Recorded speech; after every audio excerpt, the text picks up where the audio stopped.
যদি 900 বছর একটানা পৃথিবীতে হায়াত পায়, দোস্ত মনোযোগ দিয়ে কথাটা শোনো, কিন্তু এই 900 বছর সে আল্লাহর নাফরমানি করছে, কিন্তু 1 সেকেন্ডের জন্য 900 বছরে দুনিয়ার হায়াতে কোনোদিন কোনো দুঃখ, কষ্ট, যন্ত্রণা, বেদনা পায় নাই, একটা সুইয়ের আঘাত লাগে নাই, একটা কাঁটার আঘাত লাগে নাই। সে হাসি খুশি আনন্দ ফুর্তি এই মৌজ করে এই জীবনটা চলছে।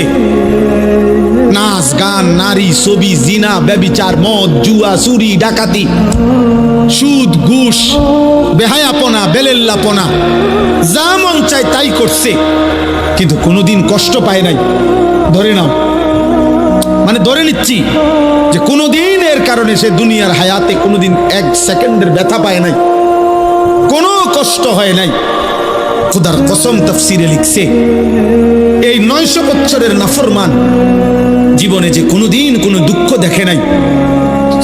মৃত্যুর যন্ত্রণা তার যখন শুরু হবে, সাকরাতুল মাউত, আল্লাহর কসম বাপ, 1 সেকেন্ডের মৃত্যু যন্ত্রণা, খোদার কসম এই ছেলেরা তারে 900 বছরের সুখ আর আনন্দ 1 সেকেন্ডে ভুলায়।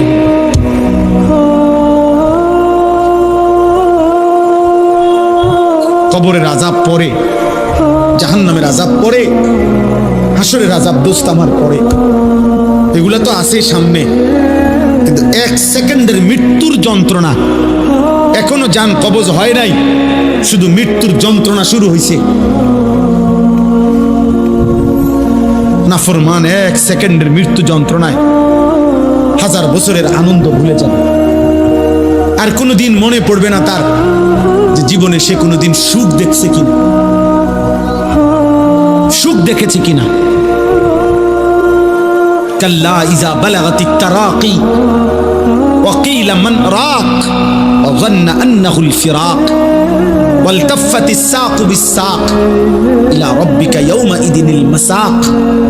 আল্লাহ বলেন, নাফরমানের জান কবজের সময় মালাকুল মউত আজরাইল কলিজার থেকে তার রূহটা টান দিয়া ছিঁড়ে ফেলবে, আর ছিঁড়ে ফেললেই কণ্ঠনালীর কাছে আইসা, তারাকি মানে কণ্ঠনালীতে আইসা বিঁধে যাবে, রূহটা আটকাইয়া যাবে।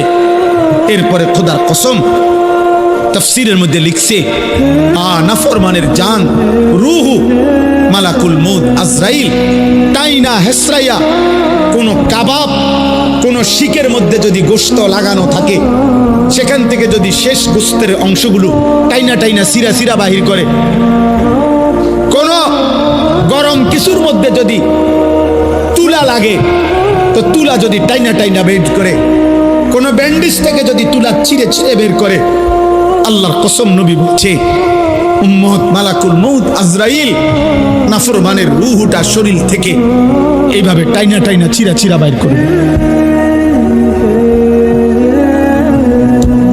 ফালাউলা ইযা বালাগাতিল হুলকুম ওয়া আনতুম হিনাইযিন তানদুরুন ওয়া নাহনু আকরাবু ইলাইহি মিনকুম ওয়ালাকিন লা তুবসিরুন ফালাউলা ইন কুনতুম গায়রা মাদিনিন তারজিউনাহা ইন কুনতুম সাদিকিন। আল্লাহ বলে, নাফরমানের কণ্ঠনালীতে যখন তার রূহটা আইসা আটকাইয়া যাবে, চারিপাশের আত্মীয় স্বজন তখন দেখতে থাকবে। আল্লাহ বলেন, আমিও তো দেখতেছি, আমিও তো সামনেই আছি। আল্লাহ তখন চ্যালেঞ্জ করে বললেন, হে নাফরমান পাপী, তোর আত্মীয় স্বজনকে বলো না এই মুহূর্তে তোমারে মালাকুল মউত আজরাইল থেকে ফিরাইয়া রাখতে।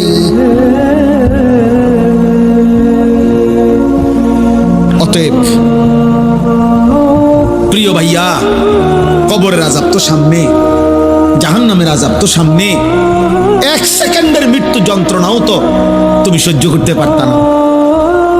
হযরত আমর ইবনুল আস রাদিয়াল্লাহু তাআলা আনহু, নবীজির বিখ্যাত সাহাবী, ওনাকে বলা হয়েছিল মৃত্যুর পূর্বে ওনার ছেলে, উনি ঈমানদার, উনি সাহাবী, ওনার ছেলে আব্দুল্লাহ ইবনে আমর ইবনুল আস, উনিও সাহাবী। ছেলে বলতেছিলেন মৃত্যুর পূর্বে, আব্বা আপনার কাছে এই মুহূর্তে, শেষ মুহূর্তে মৃত্যু যন্ত্রণা কেমন মনে হইতেছে? প্রিয় ভাই শোনো, হযরত আমর ইবনুল আস বলছেন, ইয়া বুনাইয়া কাআন্না জিবালাদ দুনিয়া আলা সাদরি ওয়া কাআন্নি আতানাফাসু মিন সাকবিল ইবরা। এই কিতাব আমার কাছে গাড়িতে আছে। ওয়াজাআত সাকরাতুল মাউত বিল হক, এটাই কিতাবের নাম। আমার কাছে একটা আরবি কিতাব আছে, এই কিতাবের নামে এটা, এই কিতাবে লিখছে। হযরত আমর ইবনে আস বলে, পুত, এই বাপ সন্তানকে বলছে, বাবা রে, আমার মনে হচ্ছে কাআন্না জিবালাদ দুনিয়া, দুনিয়ার সমস্ত পাহাড়গুলো আমার বুকে চাপ দিয়ে রাখছে। কাআন্না জিবালাদ দুনিয়া আলা সাদরি, মৃত্যু যন্ত্রণা আমার মনে হচ্ছে দুনিয়ার পাহাড়গুলো আমার বুকে চাপ দিয়ে রাখছে রে ফুট।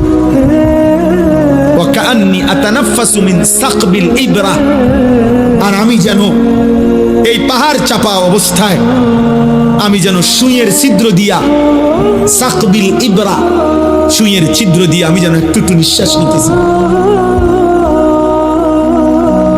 আমার ছেলেরা, আমার কিশোর, আমার নওজোয়ান, আমার 16 বছরের সন্তান,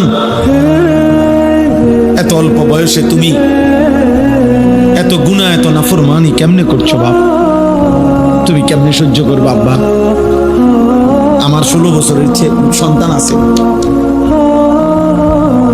আমার প্রথম সন্তানের বয়স 16 বছর বরাবর।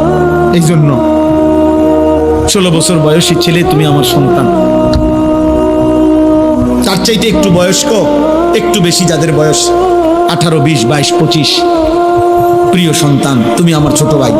তুমি বলো, গত 365 দিনে তোমরা কোনদিন যারা ফজরের নামাজ পড়ো নাই, আমার সন্তান, কেমনে তুমি মৃত্যুর এই যন্ত্রণা সহ্য করো? বলো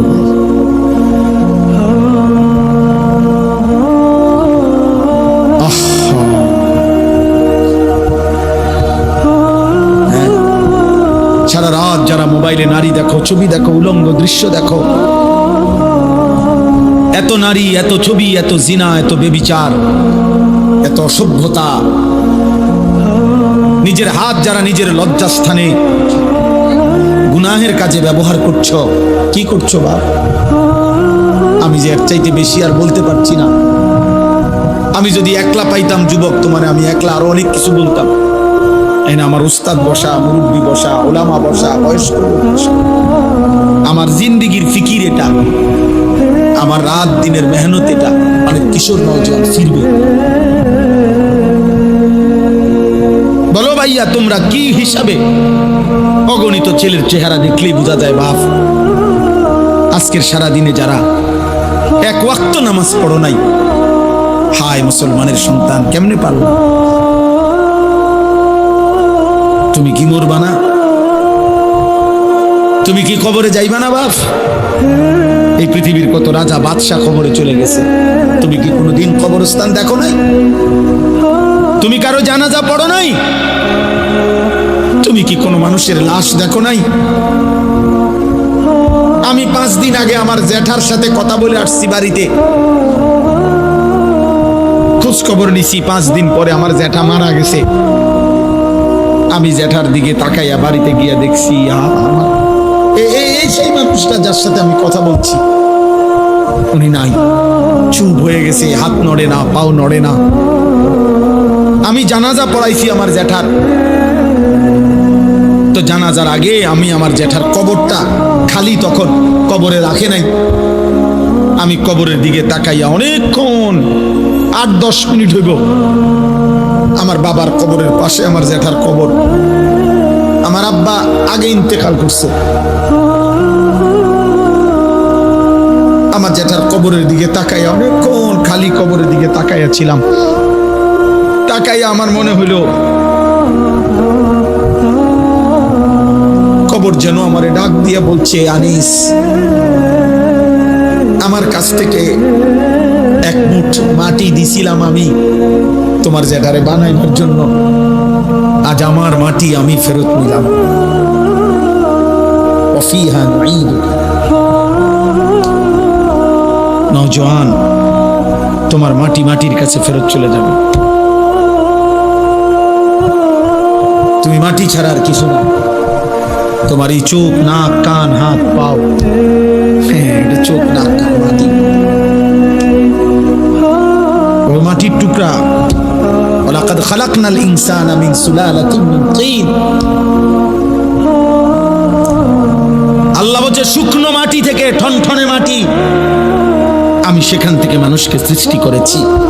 তুমি মাটির একটা টুকরা ছাড়া কিছু। আর মাটির এক টুকরা এত অহংকার করা এত বড় মালিকের সামনে সাজে না রে বাস, উচিত না, উচিত। এত বড় মালিকের নাফরমানি করছো কেমনে? কোরআনুল কারীম আল্লাহ নাজিল করছে 30 পারা। এতগুলো কথা আল্লাহ কোরআনে বলছে, 30 পারা নবীর জবান দিয়ে বলাইছে, 23টা বছর কোরআন শরীফে আছে। ফাবি আইয়ি হাদিসিন বাদাহু ইউমিনুন। আল্লাহ বলছে বান্দা বল না রে, আমি আর কেমনে বললে, আর কোন কথা বললে, আর কতবার বললে বান্দা তুমি আমার কথা মেনে নিতা।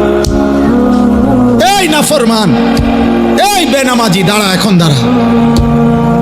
ফজরের নামাজ পড়ো না যারা, গত 1 বছর ধরে হাইওয়ান, মুসলমানের বাচ্চা এত নিকৃষ্ট হয়। তোর কোনো মা নাই, তোর কোনো বাপ নাই বেটা, তোর কোনো আল্লাহ নাই, তোর কোনো নবী নাই, তোর কোনো ধর্ম নাই। নাফরমান। জীবন মানে শুধু ভাত, জিন্দিগি মানে শুধু ভাত, জীবন মানে শুধু ঘুম, জীবন মানে শুধু পেশাব পায়খানা, জীবন মানে শুধু লজ্জাস্থানের চাহিদা পূরণ। এগুলো তো কুত্তারও পূরণ হয়। এই নাফরমান, খানা তো কুত্তাও খায়, ঘুম তো কুত্তাও যায়, পেশাব পায়খানা তো কুত্তারও হয়, লজ্জাস্থানের চাহিদা তো কুকুরও পূরণ করে। কুকুরের বাচ্চা হয় না? কথা বলে না, কুত্তার বাচ্চা হয়নি তো কুকুরের বাচ্চা হয়, মানেই তো তার চাহিদা পূরণ না হইলে বাচ্চা হয় কেমনি? তো তুমি এটা কি ভাবছো বাপ? 1 ওয়াক্ত নামাজও পড়তা না, কেমনে বাঁচবা? ফাকাইফা তাত্তাকুনা ইন কাফারতুম ইয়াওমান ইয়াজালুল বিলদানা শিবা। আল্লাহ বলে বান্দারে আমার, কেমনে রে বান্দা এত নাফরমানি করছো? আল্লাহ বলে সেদিন হাসরের দিন আমার বান্দা কেমনে রে বাঁচবা বান্দা? এত নাফরমানি, এত মিথ্যা, এত চুরি, এত জিনা। এক মুমিন মুসলমান দাবি করে 30 বছর ধরে সুদ খাও। মুসলমান বুঝি 30 বছর সুদ খায়? মুসলমান কেমনে 30 বছর নাচ গান দেখে? মুসলমানের মা, মুসলমানের বোন কেমনে 20 বছর ধরে বেপর্দা? মুসলমানের ঘরে কেমনে প্রত্যেক দিন নাটক, সিনেমা, নর্তকীর ছবি চলে, নাটক সিনেমা চলে। আল্লাহ বলেন আমার বান্দা এই যে দিন রাত নাফরমানি করছো, ফাকাইফা তাত্তাকুন, ওই হাসরের দিন কেমনে বাঁচবা বান্দা? যেই দিনের একদিনেই দুঃখ, কষ্ট আর পেরেশানি আর যন্ত্রণায় একদিনেই দুধের বাচ্চা, কোলের বাচ্চা বুড়া হয়ে যাবে। ইয়াউমান ইয়াজালুল বিলদানা শিবা। একদিনে ইয়াউমান, কয়দিনে? একদিনে বাচ্চা বুড়া হয়ে যাবে, একদিনেই কালো চুল সাদা হয়ে যাবে।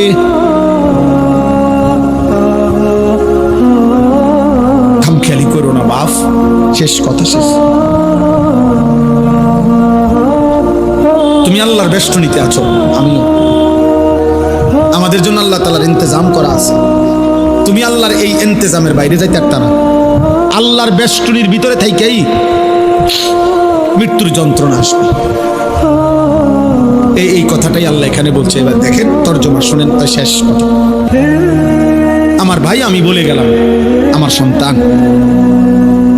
আমার ছেলেরা, আমার বাবারা, আমার ভাইরা, আমি বলে গেলাম স্পষ্ট, দয়া করে মরণকে স্মরণ করো, ভুলে যেও না। তুমি ভুলে গেলেও মরে যাবে। বলে আমার মনে ছিল না, মনে না থাকলেও মৃত্যু হবে। হবে কথা বলে না, বলো না ছেলেরা, বলো তুই মরে যাবে বাপ। এই মোবাইল থাইকা যাবে, ফেসবুক থাইকা যাবে, এগুলো হারায় যাবে, তোমার চোখের ওই নারীও হারায় যাবে, হয়তো কোনোদিন আর মনেও পড়বে না কারো কথা, কিন্তু গুনাহগুলো সাথে নিয়ে তোমার হাসরের ময়দানে দাঁড়াইতে হবে। এই পাপগুলো নিয়েই তোমাকে দাঁড়াইতে হবে। এই জন্য আমি কিশোর নওজোয়ানের পরিবর্তনের খুব প্রত্যাশী। আমার এক ছোট্ট জিন্দিগি প্রয়োজন, আমি দিয়ে দিলাম, কিন্তু আমার একটা আশা, মুসলমানের নওজোয়ান তোমরা ইনশাআল্লাহ ফিরলে, তোমরা যদি ফজরের নামাজ পড়ো, এই এতগুলো ছেলে ইনশাআল্লাহ কদর কসম ইসরায়েলের কুত্তাদের কলজা সুদ্ধা নড়ে উঠবে ইনশাআল্লাহ। সেজদাবিহীন বিজয় আসবে না বন্ধু। স্লোগান দিলে হবে না, শুধু স্লোগান দিলে। স্লোগান আমিও দিতাম, জানি আমি ছাত্র জীবনে স্লোগানে সেরা ছিলাম। ঢাকা চৌধুরীপাড়া যখন পড়তাম দাওড়ার কাম থেকে গিয়া, তখন স্লোগানে সেরা ছিলাম। হুজুররা আমার স্লোগানের জন্য নিত, উড়ে লেতাম পারু স্লোগান দিয়া। আলহামদুলিল্লাহ। আমার বড় ভাই, আমার মনে আছে, বড় ভাই আরি সব স্লোগান চলেন ভাই, উড়ে এলাম দিয়ে। 2-4 ঘন্টাও মিছিল করতে পারতাম, একটা কোনো বিশ্রাম ছিল না। স্লোগান দিয়ে হবে না দোস্ত, শুধু কলিজার খুন কপালের এই সেজদা মালিককে দিতে হবে। ভাইয়া আরো 100 বছর চেষ্টা করেও কাফের বেঈমানদের সমপরিমাণ অস্ত্র, কাফের পরিমাণদের সমপরিমাণ ক্ষমতা, দুনিয়াবি আসবাব আমাদের হবে না। আমাদের বিজয় আমাদের ওই রবের কাছে। আমাদের উপরে যিনি, তিনি আমাদের জন্য যথেষ্ট।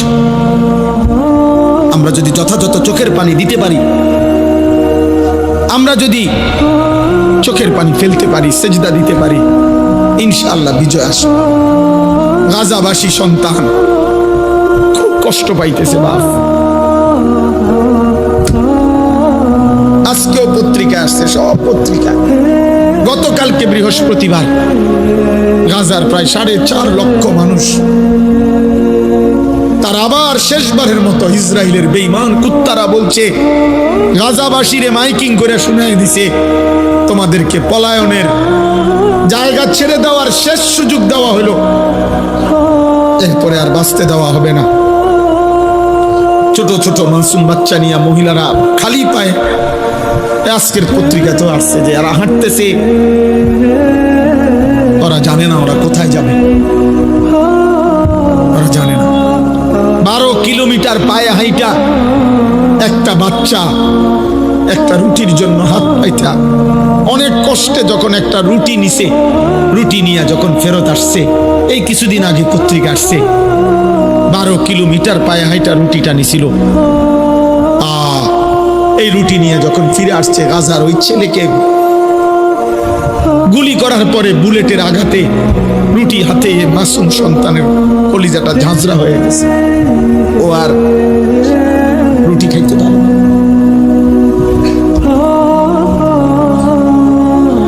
আর তোমরা নারী দেখো, ছবি দেখো, তোমরা আর সেজদা দিও না, তোমরা উলঙ্গ দৃশ্যই দেখো। তোমাদের আর মোবাইলের নেশাই গেল না, তোমাদের চুলের ফ্যাশনই শেষ হলো না, তোমরা তোমাদের বন্ধুদের আড্ডাই, তোমরা মনে করছো ইবলিস শয়তান তোমাদের বলছে তোমাদের বিপদ হবে। বিপদ শুধু ফিলিস্তিনের। আমরা সবার কাছে এই কথা স্পষ্ট, একটি অনিবার্য সত্য, বাস্তবতা, আমাদের জীবনের চিরন্তন সত্য হলো আমাদেরকে মরে যেতে হবে। এই সত্যকে অস্বীকার করা, এই সত্যকে ভুলে যাওয়ার কোনো সুযোগ নেই। ভুলে গেলেও মরে যাবেন, মনে থাকলেও মরে যাবেন, হাসলেও মরে যাবেন, কাঁদলেও মরে যাবেন, দুঃখ বেদনায়ও মরে যাবেন, আনন্দ ফুর্তিতেও মরে যাবেন। কেউ থাকবে না। রাজপ্রাসাদের অট্টালিকাতে যে থাকে সেও মরে যাবে, জীর্ণ কুটির কুড়ে করে যে থাকে, উপরের দিকে তাকান, উপরে তারা গণেন, গণ ভাই, তারা গণ, গুইনা জানাও কটা হয়েছে মোট। উপরে কি দেখো, এদিকে তাকাও ভাই। সময় গুনে গুনে বারবার আমি সময়ের দিকে তাকাচ্ছি। অনেক রাত হয়েছে, রাত 12টা পার হয়ে গেছে। সারা রাত চুক্তি ওয়াজ করলে ফজরে নামাজ পড়বে কখন? তাহলে এই জন্য বললাম, একটি অনিবার্য সত্য যে হাসি কিংবা কান্না, আনন্দ কিংবা বেদনা, আমাদেরকে মরে যেতে হবে, আমাদেরকে মৃত্যুবরণ করতে হবে। সমস্ত আউলিয়া, বুজুর্গ, পীর, মাশায়েখ তাসাউফ তাজকিয়ার যত মেহনত করে, আধ্যাত্মিকতার যত মেহনত করে, মানুষের অন্তর পরিশুদ্ধ করার যত মেহনত করে, তন্মধ্যে সব তরিকা, সব আউলিয়া বুজুর্গদের একটি সবক আছে মুরিদদের প্রতি। অনেকগুলো সবকের মধ্যে এটা একটা সবক, যে মৃত্যুর মুরাকাবা। এটা সব বুজুর্গদের একটা সবক, যে মাঝে মাঝে চোখটা বন্ধ করে কিছুক্ষণ মৃত্যুর কথা স্মরণ করা, মৌতের কথা স্মরণ করা, যে একদিন এই ব্যস্ততম এই জিন্দিগি আমার স্তব্ধ হয়ে যাবে। নবীজি সাল্লাল্লাহু আলাইহি সাল্লাম বলছে, আকসিরু যিকরা হাদিমিল লাযযাত। আমার উম্মত, এই জিহ্বা যেটা আজকে তোমাকে হাজারো আইটেমের স্বাদ বলে দেয়, গরুর গোশতের আলাদা, খাসির গোশতের আলাদা, মুরগির গোশতের আলাদা, হরেক রকম মাছের স্বাদ আলাদা, একদিন সত্য সত্য এই জিহ্বা স্বাদ স্তব্ধ হয়ে যাবে। তোমার চোখের পলক, হাতের স্পন্দন, হৃদয়ের স্পন্দন সব ঠান্ডা হয়ে যাবে, স্তব্ধ হয়ে যাবে। সেই মৃত্যুকে বেশি বেশি স্মরণ করো, যে মৃত্যু তোমার জিহ্বার স্বাদ বন্ধ করে দিবে, যে মৃত্যু তোমার চোখের পলক নিভায়ে দিবে, যে মৃত্যু তোমার হৃদয়ের স্পন্দন স্তব্ধ করে দিবে। আল্লাহ নবী সাল্লাল্লাহু আলাইহি ওয়াসাল্লাম বলছেন।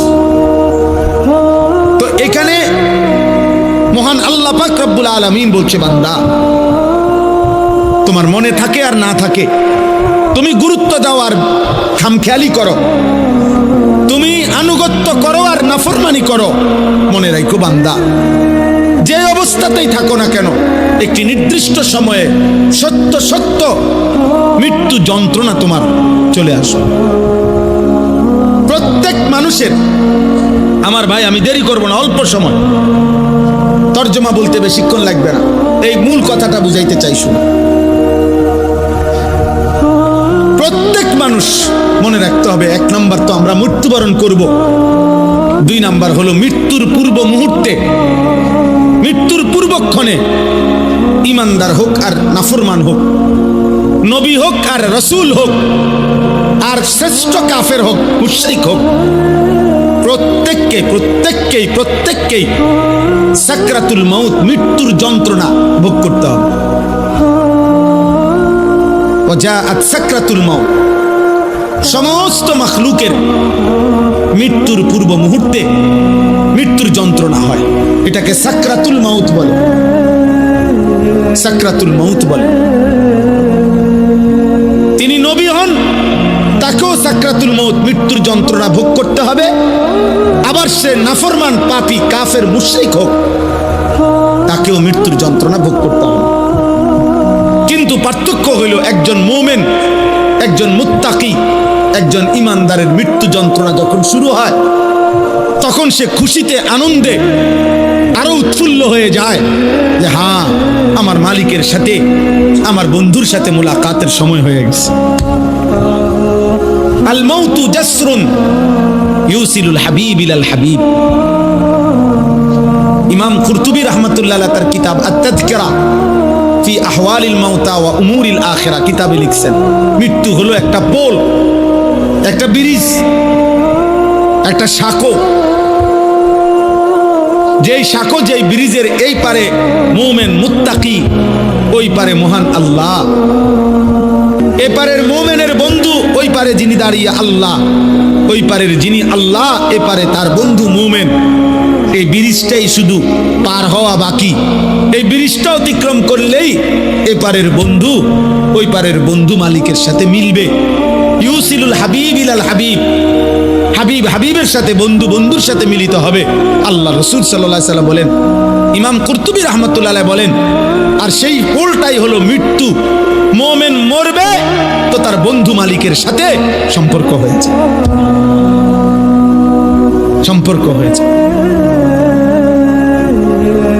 তো মুমিনের সাকরাতুল মউত, মৃত্যু যন্ত্রণা হবে, কিন্তু তার মধ্যে তার উৎফুল্ল, কিন্তু মৃত্যুর যে যন্ত্রণা, কষ্ট, এটা তাকে ভোগ করতে হবে।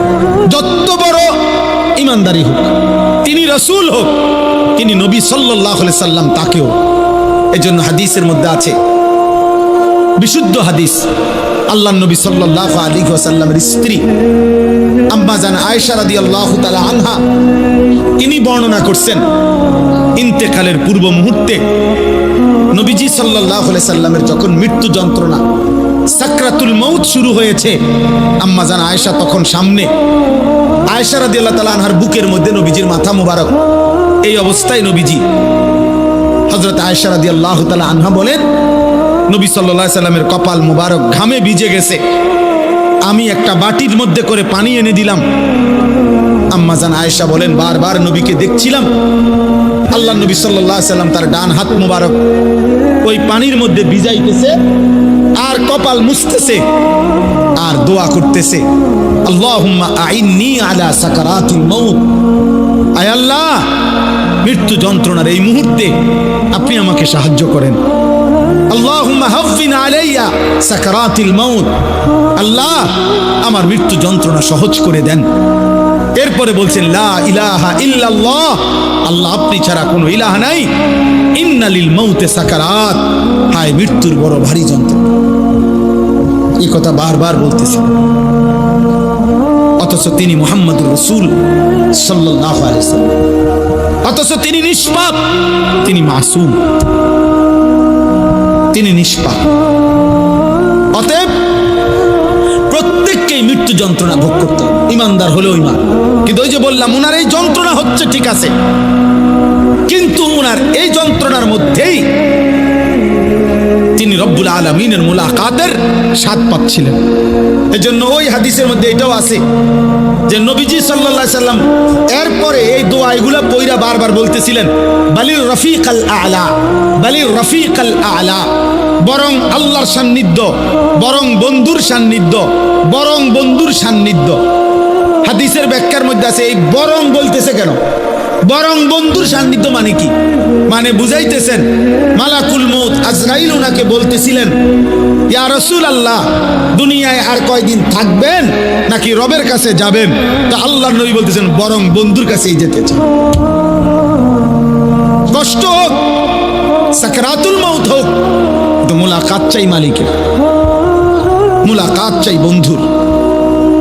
এই জন্য আমরা কিতাবে পড়ছি, হযরত ইব্রাহিম আলাইহিস সালাম, উনাকে মালাকুল মউত আজরাইল আসছে, আয়েশা বলছে, আপনার জান কবজ করতে চাই, আপনি অনুমতি দেন। হাদিসের মধ্যে আছে, প্রত্যেক নবীকে মৃত্যুর পূর্বে মালাকুল মউত জানায়, অনুমতি চায়। অনুমতি না নিয়ে কোনো নবীর জান কবজ করা হয় নাই। তো ইব্রাহিম আলাইহিস সালাম বললেন, আজরাইল, আমার একটা ছোট্ট প্রশ্ন আছে আল্লাহর কাছে, তুমি একটু জিগায় আসো। যাও, তুমি জিগাও। তো আজরাইল মালাকুল মউত বোঝাচ্ছে, বলে, তো তুমি গিয়া বলবা আল্লাহর কাছে, আয়াকবিজুল খলিল রূহা খলিলিহি, আল্লাহকে জিজ্ঞাসা করবা গিয়া যে ইব্রাহিম জানতে চাইছে কোন বন্ধু কি বন্ধুর জান কবজ করে? বন্ধু বুঝি বন্ধুরে মাইরে লাগে? আমি না আপনার বন্ধু? ইব্রাহিম আলাইহিস সালাম কার বন্ধু? কথা বলে না, আল্লাহর বন্ধু কিনা? তো ইব্রাহিম আলাইহিস সালাম বলতেছে, যাও গিয়া জিগাও, কি বন্ধু এটা? বন্ধু বন্ধুরে মারতে কয়? বন্ধু বুঝি বন্ধুর জান কবজ করে? সুবহানাল্লাহ। আল্লাহ তাআলা তখন বললেন, জিব্রাইল, আরে আজরাইল, মালাকুল মউত, তাহলে এক কাজ করো, তোমারে আমি আরেকটা প্রশ্ন করতেছি ইব্রাহিমকে বলার জন্য, তুমি এটা গিয়া কও, যাও, আবার যাও। তো মালাকুল মউত এসে এবার ইব্রাহিম আলাইহিস সালামকে বললেন, আপনার কথার জবাবে আল্লাহ তাআলাও একটা প্রশ্ন করছেন, আপনি এটার উত্তর দেন। তো বলছে কি? জানতে চাইছেন আয়াকরাহুল খলিল লিকা খলিলিহি, বন্ধু কি তাহলে বন্ধুর মুলাকাত সাক্ষাৎ চায় না?